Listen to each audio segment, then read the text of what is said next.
Welcome to Penrose Learning, where we make understanding easy. You start by selecting the right gear and moving in.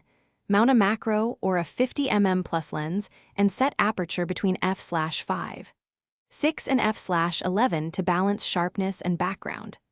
Once done, enable single-point autofocus. If the camera struggles, switch to manual focus and use live view for precise adjustments. Make sure your camera is stable. Use a tripod or brace against a surface, and turn off the flash to rely on continuous light for softer, more consistent results. Now build the shot.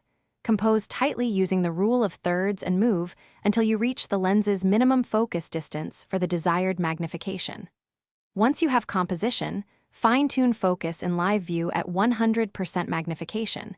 If the depth is too shallow, plan a focus stack and capture a sequence of frames shifting focus slightly. Meanwhile, lower ISO to reduce noise, and add reflectors or an LED panel to control shadows and keep highlights from blowing out.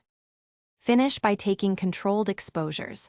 Trigger with a remote or a 2-second timer to eliminate vibration, and bracket exposures if lighting is tricky.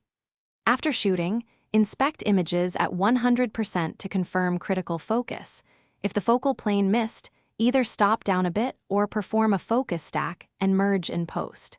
If you notice autofocus hunting, add side contrast lighting or switch to manual focus and nudge the focus ring until details are razor sharp.